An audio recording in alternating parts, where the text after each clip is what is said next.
Esse mesmo Deus que atraiu o seu coração para esse lugar, eu peço que você preste atenção nessa pregação.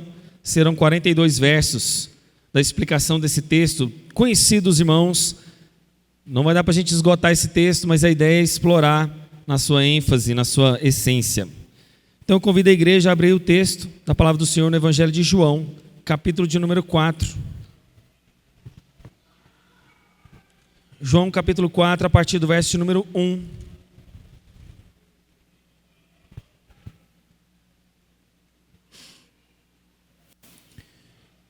João capítulo de número 4, a partir do verso 1. Irmãos, à medida que eu for lendo o texto, eu vou explicando. Aqui é o encontro de Jesus com a mulher samaritana. Portanto, vamos pedir a bênção de Deus para que Ele nos instrua nessa palavra e possamos aplicar de forma correta esse texto que será lido e explicado. Pai, nós colocamos diante do Senhor, Pai, esse texto, essa porção das Escrituras do Evangelho de João, capítulo de número 4, a partir do verso 1 até o 42. Ajuda-nos, Senhor, a compreender essa mensagem, aplicá-la a nós. Que esse texto, Pai, possa ser bênção na vida dos meus irmãos, assim como também será para mim. Te louvamos, te agradecemos, bendito seja o teu nome, louvado e agradecido, Senhor. E da mesma forma que o Senhor atraiu o coração daquela mulher samaritana, o Senhor marcou um encontro com ela, que o Senhor marque um encontro conosco essa noite. E assim oramos em nome de Cristo Jesus. Amém. Irmãos, o encontro é muito esperado em nossas vidas. De repente você vai encontrar uma pessoa que você ama muito, você gosta dela, você está apaixonado por essa pessoa. De repente você quer encontrar alguém no aeroporto, com muitos anos você não via.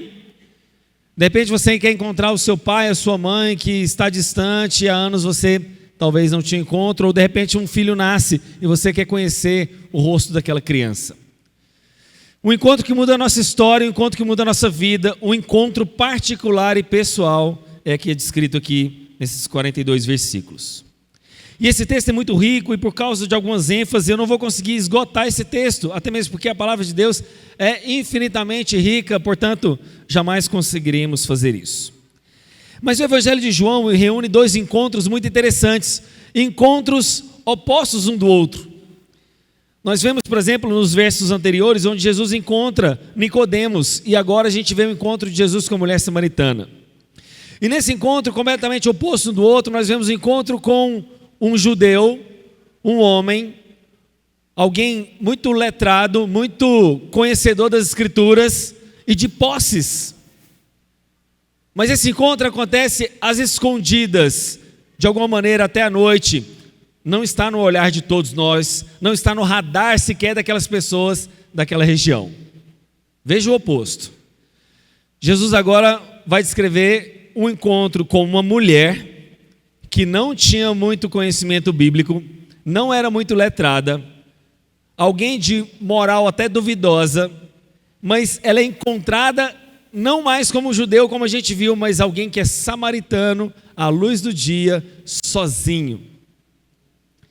Mas mesmo para uma mulher inculta, machucada e até de moral duvidosa, ambos precisavam ouvir Jesus.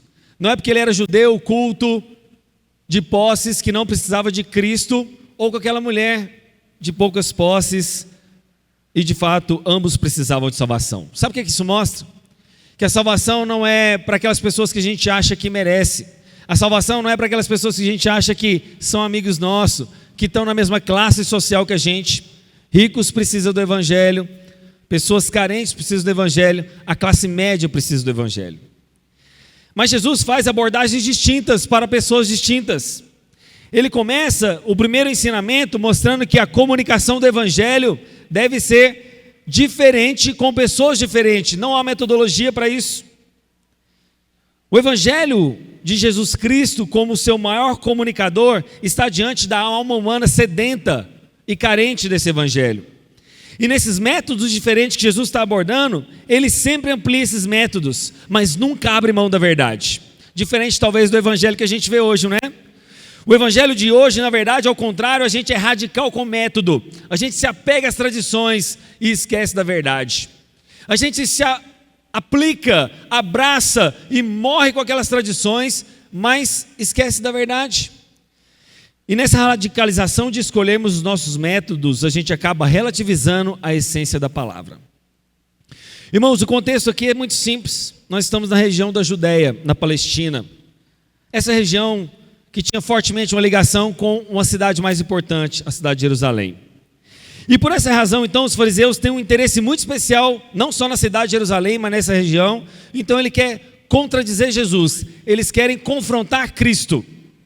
E os fariseus já tinham feito isso com João Batista, nós vemos isso em Mateus capítulo 3. Mas agora Jesus está tentando evitar conflito, por quê? Ele sabe que a hora dele não chegou. Jesus sabe que na verdade ele não está ali por um suposto heroísmo humano, ele na verdade sabe que o momento de sofrer ainda não chegou, agora ele está no momento de agir, e ao agir ele se esquiva daquilo que é necessário. Obrigado, meu irmão Marcos. E ao passar por aquele caminho, irmãos, ele na verdade sai de um conflito, mas ele poderia cair em outro conflito. Qual que é o outro conflito que ele poderia cair? Os samaritanos. Se ele estava em Jerusalém para fugir do conflito com os fariseus, agora ele corre um outro risco de cair em outro conflito, agora com os samaritanos, um território quase que inimigo. Mas por que havia essa rixa entre os samaritanos e os judeus, irmãos? Já para pensar nisso? Essa rixa, na verdade, ela é uma rixa étnica e religiosa. Por quê? Étnica, porque os assírios se misturaram com os israelitas, formando os povos samaritanos. E além disso, os samaritanos, irmãos, até hoje, inclusive, é muito apegado ao Pentateuco somente. E aquele apego ao Pentateuco faz com que eles tinham práticas diferentes das dos judeus, inclusive até mesmo sacrifício de animais, até o dia de hoje. E é interessante que nós vamos ler o texto agora, a partir do verso 1, quando ele diz: quando Jesus soube que os fariseus tinham ouvido dizer que ele fazia e batizava mais discípulos do que João, se bem que Jesus mesmo não batizava, e sim os discípulos, ele deixa a Judéia, retirando-se outra vez para a Galileia. E aí o verso 4 diz: era necessário passar para a região de Samaria. É interessante que essa expressão grega, era necessário, mostra na verdade que João quer dizer uma necessidade de acordo com a agenda de Deus. Você já se deparou com essa agenda de Deus? Onde as coisas estão no plano e no propósito eterno de Deus? Domingo que vem nós vamos começar essa série, tomando decisões segundo a vontade de Deus. E eu sei que nós que amamos ao Senhor, que desejamos cumprir a vontade, o querer e o propósito de Deus, nós queremos tomar decisões sábias, certas, de acordo com a vontade de Deus. Portanto, essa ideia de que Jesus tinha que passar por Samaria, desviar uma rota geográfica, estava na agenda de Deus, era propósito dele. O que motiva Jesus passar por lá, então, é um cumprimento desse plano maior de Deus, e não necessariamente uma conveniência, e não necessariamente uma questão geográfica. Isso mostra que a salvação é a iniciativa de Deus, que Deus toma a iniciativa de encontrar com você e comigo, no curso e no caminho da nossa vida. É uma iniciativa de Cristo, do próprio Deus, da agenda celestial, onde Ele vai em encontro com aquela mulher, e Ele deseja passar por aquele lugar, porque Ele quer ter encontro com aquela mulher. Por isso, quando a gente vai cumprir a nossa missão, o nosso chamado, porque cada crente é um missionário, ao evangelizarmos alguém, a gente precisa estar atento a esses caminhos de Deus, pessoas que cruzam a nossa rota, os nossos caminhos, de forma que a gente possa compartilhar aquilo que você recebeu. Você teve esse encontro maravilhoso com Deus, do qual você quer anunciar agora essa mensagem? E o primeiro ponto dessa missão mostra humildade, pontes de contato. Essas pontes de contato começam exatamente a partir do verso 5, quando ele diz: assim Jesus chegou a uma cidade samaritana chamada de Sicar, perto das terras que Jacó tinha dado ao seu filho José. Ali ficava o poço de Jacó. Cansado da viagem, Jesus sentou-se junto ao poço. Era por volta do meio-dia. Nisso então veio uma mulher samaritana tirar água. Jesus lhes disse: dê-me um pouco de água, pois os seus discípulos tinham ido à cidade comprar alimentos. Então a mulher samaritana perguntou a Jesus: como sendo o Senhor um judeu, pede água para mim? Sou mulher samaritana. Ela disse isso porque os judeus não se davam com os samaritanos. Jesus respondeu: se você conhecesse o dom de Deus e quem lhe está pedindo água para beber, você pediria e ele te daria água viva. Ao que a mulher respondeu: Senhor, eu não tenho um balde, o poço é fundo, onde vai conseguir essa água viva? Por acaso o Senhor é maior do que Jacó, nosso pai, que nos deu esse poço, do qual ele mesmo bebeu, assim como seus filhos e seu gado? Jesus respondeu: quem beber dessa água voltará a ter sede, mas aquele que beber da água que eu lhe der nunca mais terá sede. Pelo contrário, a água que eu lhe der será nele uma fonte para jorrar para a vida eterna. Disse a mulher: Senhor, eu quero, dá-me dessa água para que eu não tenha sede e nem precise vir aqui buscá-la. Irmãos, aquele encontro entre Jesus e aquela mulher está acontecendo num poço. Aquele poço até hoje existe nessa cidade, a cidade de Sicar. E aquelas terras do qual Jacó adquire há muitos anos atrás, não é porque Jesus está ali no momento histórico. Vou lá visitar aquele poço antigo, deixa eu ver como é que está aquele poço. Deixa eu ver como é que está aquele lugar que Jacó comprou antigamente. O objetivo de Jesus ali não é uma visita técnica, histórica, arqueológica. Na verdade, João enfatiza aqui uma natureza humana de Jesus, que ele apenas como ser humano precisava ter sede. Eu sei que a gente gosta de enfatizar a natureza divina de Jesus, mas a gente esquece a sua natureza humana. Irmão, Jesus está sentindo sede como qualquer outro homem. Ele está ali sedento, cansado, afadigado, e naquele terreno que Jacó compra, Jesus não está dando um valor a esse terreno histórico passado. Ele tem esse interesse. E o interesse de Jesus é o encontro daquela mulher, e ele começa o que a gente chama de tocar nos pontos de contato. O que é o ponto de contato que ele tem com aquela mulher? Água. Ele fala de água, ela está com sede, ele está com sede, ela veio buscar água, e esse é o ponto de contato. Talvez nos nossos tribos e nichos das redes sociais, as pessoas costumam viver em bolhas da internet. Então eles vão criando tribos digitais, e aquelas pessoas não conversam umas com as outras.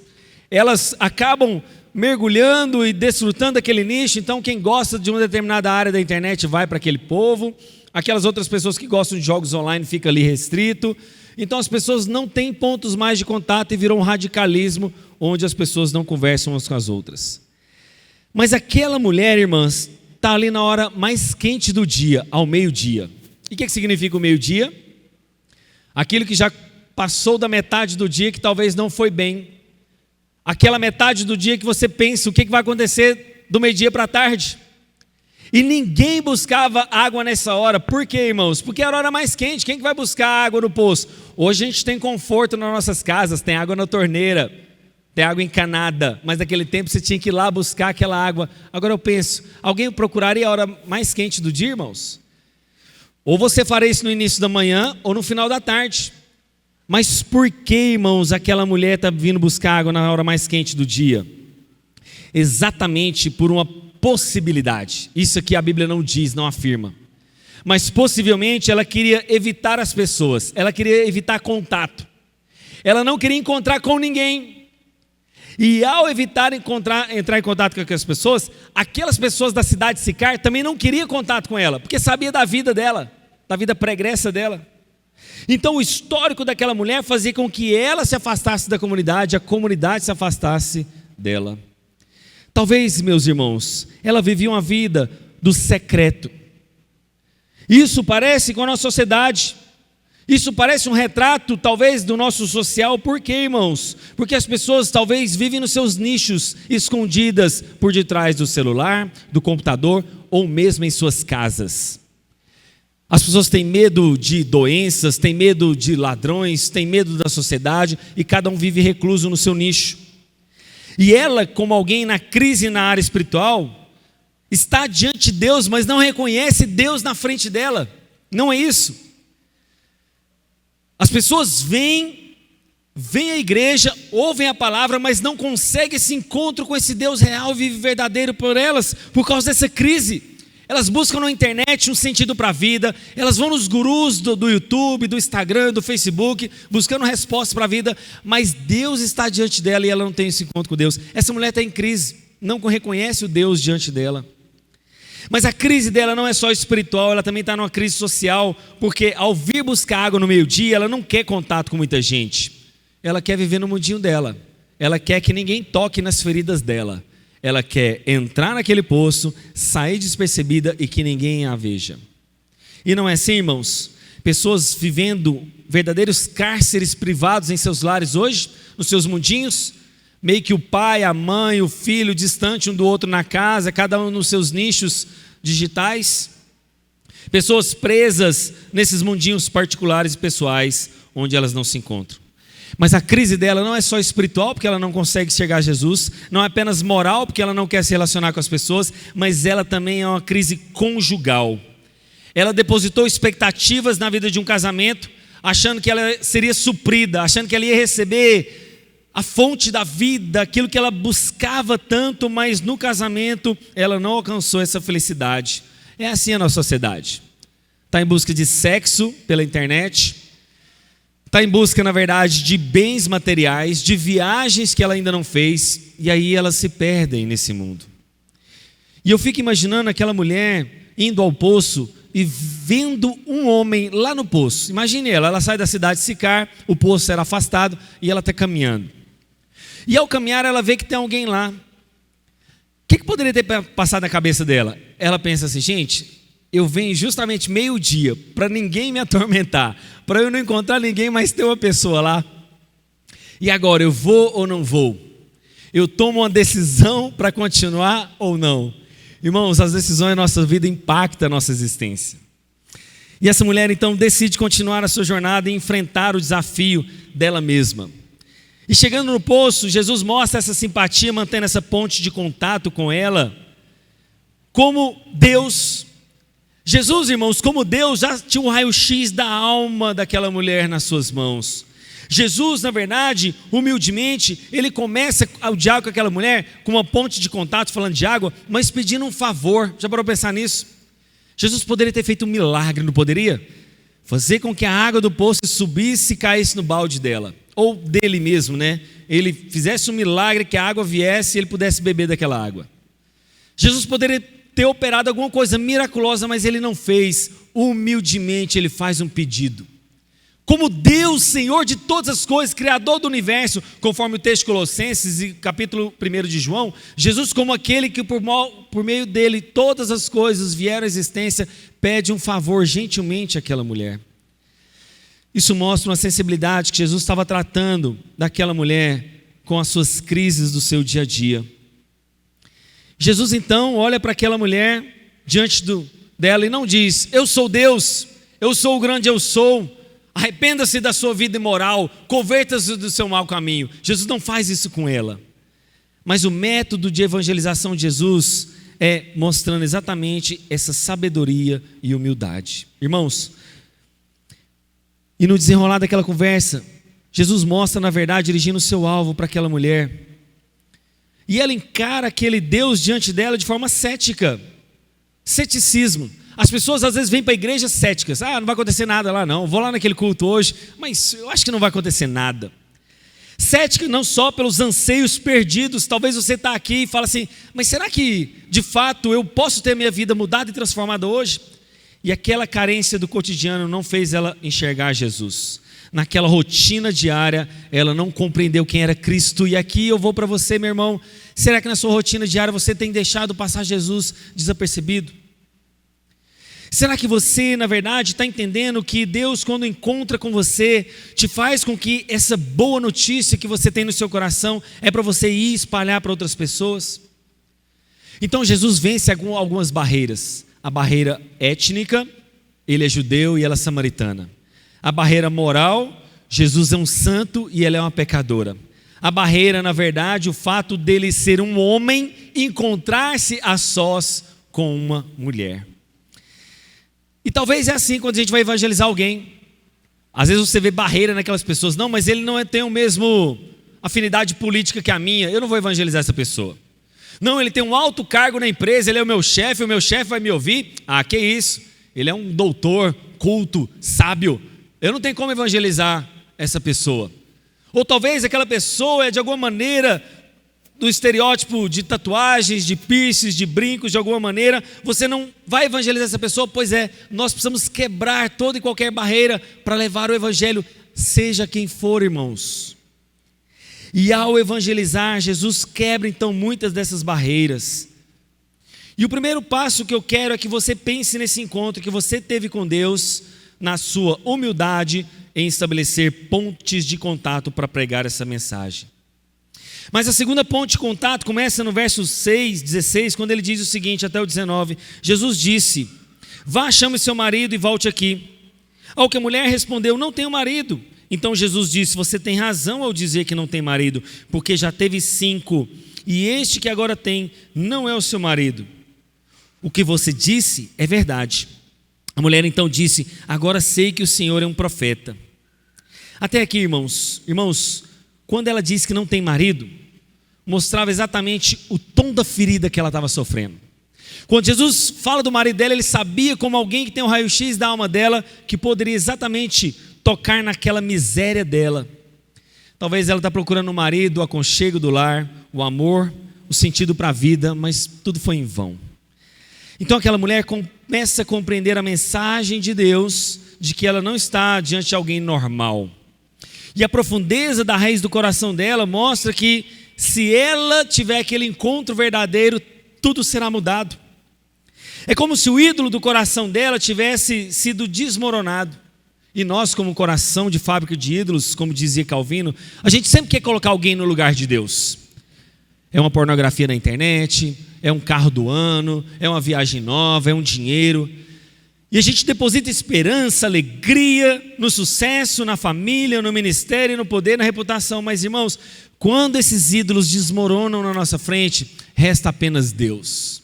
E graças a Deus que resta apenas Deus, porque justamente Ele é o nosso tudo. E essa dor que ela sentia de verdade, era na verdade o ídolo dela, do coração dela sendo caído, rasgado, desiludido, indo embora. Na verdade, irmãos, aquela irmã precisava exatamente que o ídolo dela fosse colapsado para que ela pudesse enxergar a Deus. Talvez é isso na nossa vida. Você já tentou tantas coisas, tantos ídolos do seu coração, e esses falsos deuses ainda continuam querendo tomar o lugar de Jesus, mas você não reconhece claramente que sem Deus nada você pode fazer. É claro que quando você for evangelizar alguém, você não vai conseguir ler a intimidade da pessoa. Você não é Deus. Você não vai ter como ter o raio-x da mão dessas pessoas, mas de alguma maneira, toda pessoa vai dar um ponto de contato para você ter aquele contato, para começar uma conversa e descobrir a sede que ela precisa ter. Qual é a sede daquela alma daquela pessoa? O que ela está colocando no lugar de Deus? Qual é o ídolo que está substituindo a pessoa e o encontro verdadeiro com Cristo? Cada pessoa, irmãos, tem uma sede que ela tem e não sabe. Cada pessoa, na verdade, está perdida e não sabe. É uma sede da alma que ela tenta buscar amanhã, segunda-feira, correr atrás dos sonhos, dos objetivos da alma, do qual ela nunca vai poder ser suprida.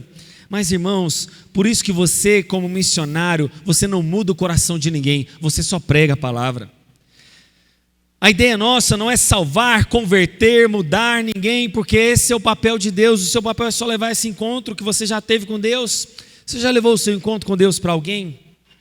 Porque ninguém vai mudar ninguém, irmãos.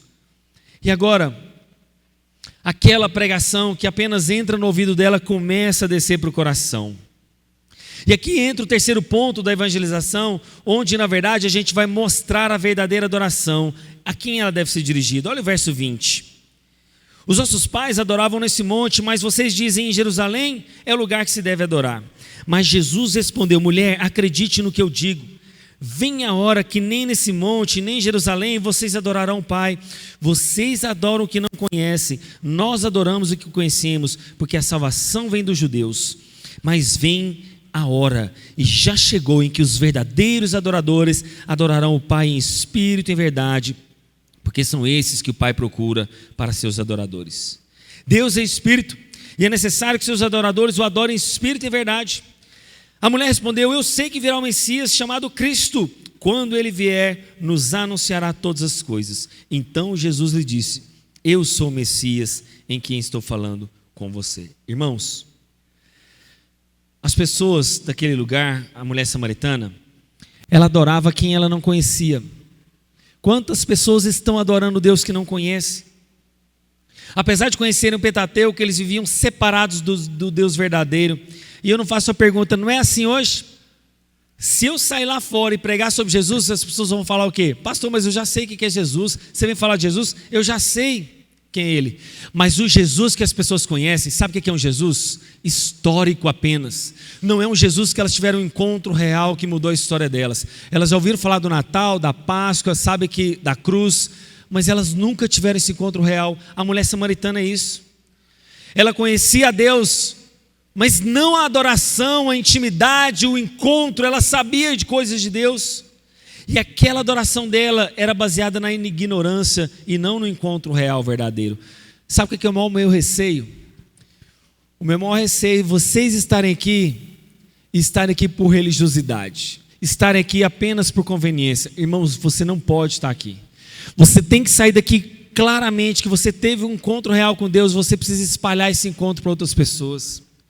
Muitas pessoas vivem a religião que talvez é das exigências, né? Não beba, não fuma, não faça determinadas coisas, não use drogas, mas elas não tiveram encontro com Deus. Parece que nada modificou na vida dela, ela continua seca e infrutífera. Mas assim como os fariseus, aquela mulher estava presa a um sistema apenas religioso. Meu irmão, não traga essa igreja ou onde você for por esse sistema religioso. Havia muitas adorações daquela mulher samaritana, mas eles não encontraram aquela água viva e verdadeira. E nesse processo, onde cada crente é um missionário que teve encontro com Cristo Jesus, eu passo para o quarto ponto, onde na verdade você só consegue mudar vidas a partir do seu encontro pessoal com Deus. E aí então, quando ele diz a partir do verso de número 26, eu sou o Messias, eu que estou falando com você. Irmãos, naquele mesmo momento, chegam os discípulos de Jesus e se admiram ao vê-lo falando com a mulher, mas nenhum deles perguntou, o que você está fazendo? Ou o que está querendo? Ou por que o Senhor está falando com ela? Quando a mulher deixa o seu cântaro, foi à cidade, ela disse ao povo, venham comigo e vejam um homem que me disse tudo o que eu já fiz. Não seria ele por acaso o Cristo? Irmãos, ela sai daquele encontro, aquela conversa termina e ela está meio espantada. Ela na verdade está um misto de espanto, incredulidade, esperança, expectativa. E apesar do diálogo ter chegado ao fim, ela não está triste. Mas ela na verdade, ao subir aquele poço como uma perdida, ela desce como uma missionária. Apesar da conversa ter terminado, para ela não é o fim, mas é o começo. Apesar, na verdade, da conversa ter terminado, ela, na verdade, agora encontrou o significado para uma vida que ela pode agora ser plenamente satisfeita. Portanto, ela agora consegue compreender, sentir, viver aquilo que é inesgotável. E ao deixar o cântaro dela lá no poço, aquela água natural que ela foi buscar, lembra, ela está com sede, ela vai matar a sede ao meio-dia, de repente lavar a vasilha, lavar roupa, vai buscar aquela água, aquela sede, aquela água já não importa mais, o cântaro ficou para trás, a água natural já não importa. Agora, na verdade, aquela água que perde a importância, ela vê que seu coração agora está uma nova realidade, ela quer contar isso para as pessoas. Aquilo que ela experimentou agora é o seu alvo de chegar rápido àquela cidade de Sicar, mostrar na verdade que agora ela é diferente. E ela, como uma missionária agora, automaticamente vai cumprir a vontade de Deus. Agora, pare e pense comigo. Nas culturas antigas do Oriente Médio, não se dava valor ao testemunho de uma mulher. Sabia disso? O testemunho de uma mulher não tinha valor no Oriente Antigo. E para piorar, imagine aquela mulher chegando para as pessoas lá da cidade e dizendo o seguinte, olha, venham conhecer um homem que eu encontrei. Eu conheci um homem. Irmãos, aquela mulher já tinha 6 homens. Já estava no 6º marido, que na verdade nem era o marido dela. O que as pessoas iam parar para pensar para aquela mulher? Ah, mas você está falando de conhecer um homem de novo? Ah, me conta outra.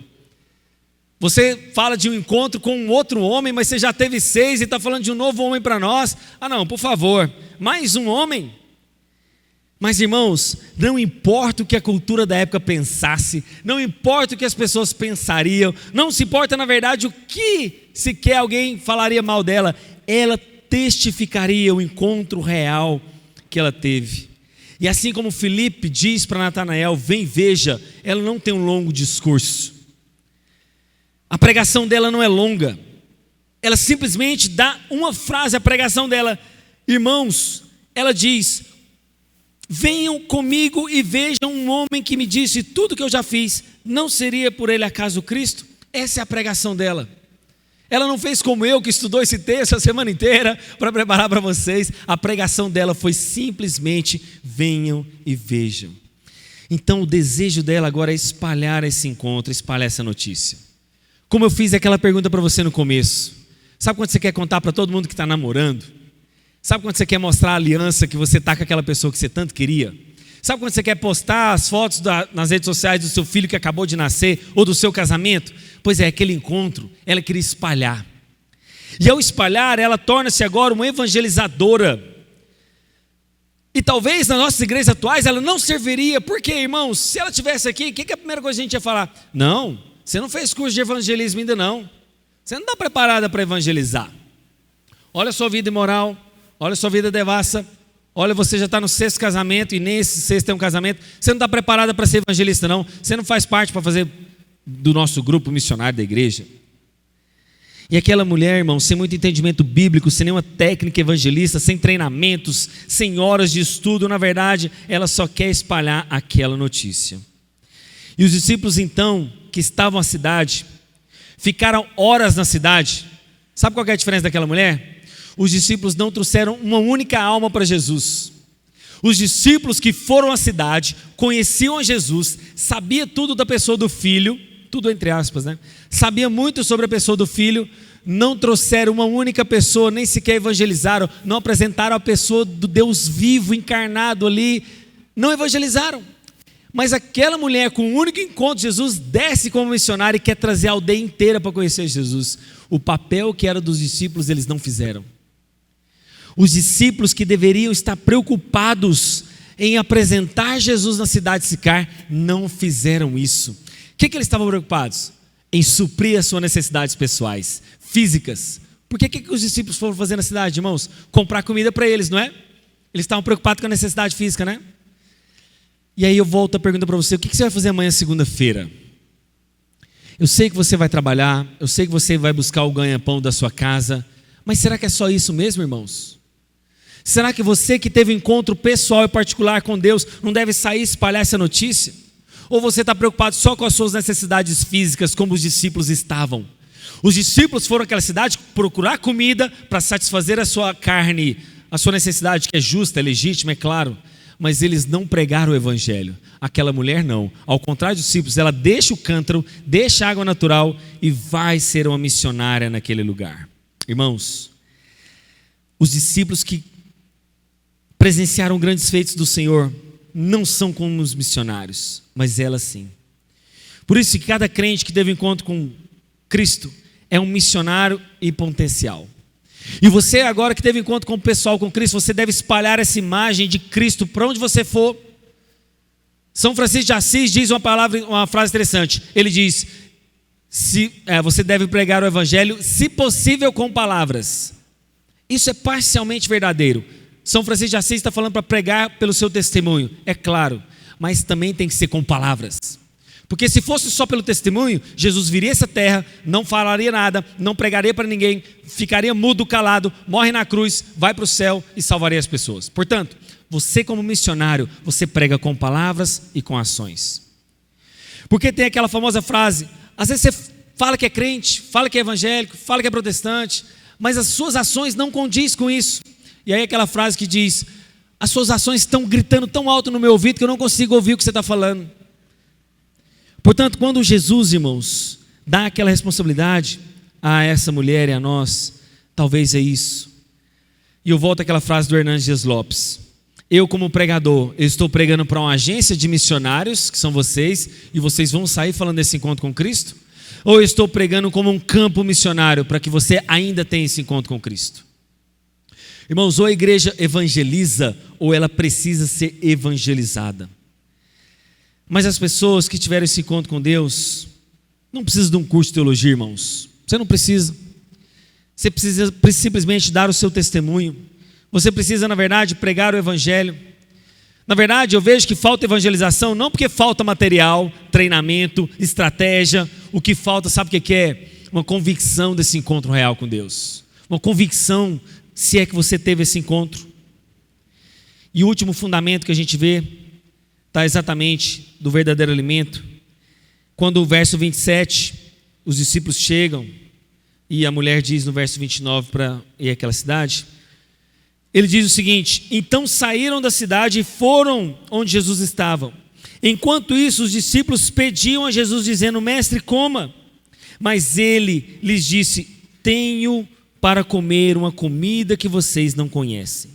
Então os discípulos começaram a dizer entre si: será que alguém trouxe algo para comer? Jesus declarou: a minha comida consiste em fazer a vontade daquele que me enviou e realizar a sua obra. Vocês não dizem que ainda faltam 4 meses para a colheita? Eu, porém, lhes digo: levante os olhos, vejam os campos, pois eles já estão maduros para a colheita. Quem colhe recebe desde já a recompensa, e ajunta o seu fruto para a vida eterna, para que se alegrem ao mesmo tempo o que semeia e o que colhe. Pois no acaso é verdadeiro ditado: um é o que semeia, o outro é o que colhe. Eu os enviarei a colher o que vocês não semearam, outros trabalharam e vocês aproveitaram o trabalho deles. Irmãos, nesse encontro verdadeiro com Deus, nós vemos que Jesus tem uma fome e uma sede muito maior, assim como aquela mulher ser suprida. E apesar de então estar sedento, estar cansado, Jesus precisava beber água. Ele é revigorado pelo que, irmãos? Por fazer a vontade de Deus, por tomar uma decisão segundo a vontade de Deus. Veja que Jesus e aquela mulher esquecem das coisas naturais. Você reparou isso? A mulher deixa o cântaro, vai embora. Jesus não está mais nem com sede, que ele nem bebe a água dela, nem come a comida que os discípulos trouxeram. Portanto, Jesus esquece daquilo que é natural e foca no que é espiritual. Ele então, irmãos, começa agora a matar a própria sede dele. E qual que é a sede dele? Fazer a vontade de Deus. Fazer a vontade de Deus. Você tem prazer em fazer a vontade de Deus, irmãos? Você tem fome disso? Aquela circunstância ensina algo para nós, irmãos. Quais têm sido as suas prioridades? E eu volto a dizer que é claro que você tem que trazer o pão do cada dia, é claro que você, na verdade, tem que fazer isso, mas o seu coração se alegra por fazer essa vontade. É assim com você também, você tem fome e sede desse desejo de passar para as pessoas esse encontro que você teve. Talvez a gente está muito envolvido com as nossas coisas desse mundo, mas a gente trata pouco a respeito da vontade de Deus. Talvez a teologia do coach nos contaminou, e a teologia do coach diz: vai ter sucesso, vai ganhe o seu carro, vai ter a sua namorada, case-se. Mas, irmãos, essa não é a vontade mais egoísta. Essa não é a vontade que você está voltada apenas para si. Isso, na verdade, tem feito com que você despreze as coisas de Deus. Mas, infelizmente, irmãos, nós temos vivido isso. E o alimento natural é diferente do espiritual em vários aspectos, porque o alimento natural, quanto mais você come, mais você já matou sua fome. As coisas de Deus é o oposto. Quanto mais você come, mais você tem fome. As pessoas então têm o privilégio de colher e participar dessa colheita maravilhosa. Irmãos, quantas pessoas não foram frutos de avivamentos e de oração do passado? Quantas pessoas não oraram para que a nossa igreja hoje atingisse esse número de pessoas hoje? Quantas pessoas, na verdade, no fruto da história protestante do Brasil, é uma colheita do que as pessoas fizeram lá atrás, como Simonton. Simonton foi um americano que desembarcou no Rio de Janeiro, onde a primeira igreja protestante do Brasil é o presbiterianismo que surge. E Simonton jamais imaginaria que de repente aqui no interior do Brasil estaria essa igreja hoje em 2025. Alguém que morreu tão jovem. Da mesma forma como nós semeamos na evangelização, talvez você não pode ver o fruto hoje. Você ora por alguém, essa pessoa não se converte, você prega o evangelho e parece que nada acontece. Mas, irmãos, apesar de tempos penosos e aparente tempos que não tem frutos, irmãos, você tem que fazer apenas essa tarefa. E aí, o verso 6 é a última parte, e eu vou encerrar a pregação. Muitos samaritanos, verso 39, naquela cidade creram em Jesus por causa do testemunho da mulher tinha dito: ele me disse tudo quanto que eu já fiz. Quando, pois, os samaritanos foram até Jesus, pediram-lhe que permanecesse com eles, e Jesus ficou-lhe 2 dias. Muitos outros creram nele, e por causa das palavras de Jesus, eles diziam à mulher: agora não é mais por causa do que você falou que nós cremos, mas porque nós mesmos ouvimos e sabemos que este é verdadeiramente o Salvador do mundo. Irmãos, você pode testemunhar do amor de Deus, você pode falar do que Deus fez na sua vida, mas você sabe quem que vai mudar essa vida? Só um encontro pessoal dessa pessoa com Cristo. Aquela mulher já tinha sofrido com tantos homens a sua reputação, mas ao dizer aquela mensagem, eles mesmos precisavam ter esse encontro pessoal com Deus. Por isso, quando você vem para a igreja, eu sei que é um papel trazer as pessoas para a igreja, mas isso nada substitui o seu encontro pessoal com Deus, e não há nada mais importante do que isso nessa noite. Se você tem dúvidas desse encontro, se você ainda não tem certeza desse encontro, você precisa sair daqui com essa certeza. Não há nada mais sério e importante na sua vida. E se você que já teve esse encontro com Cristo, como você tem feito com esse encontro? O que você tem feito com esse encontro? Irmãos, cada homem pode sim testemunhar de Cristo com suas palavras e ações, mas pregar o Evangelho é apenas uma parte delas. Você precisa que essa pessoa tenha um encontro real com Cristo. Seja ele um ateu, um agnóstico, seja ela com uma cosmovisão da vida equivocada, você precisa mostrar essa esperança. A esperança de um mundo desiludido lá fora. Porque Deus vai te fortalecer como você pregar. Deus, na verdade, vai te fortalecer como você vai se preparar para isso. Mas cada discípulo é alguém preparado para evangelização e missão. Irmãos, aquela mulher teve esse encontro pessoal e ela precisava transmitir isso para o máximo de pessoas que ela pôde. Você tem feito isso? Como é que está a sua missão? Como é que está aí, missionário de Cristo? Vamos cantar uma canção?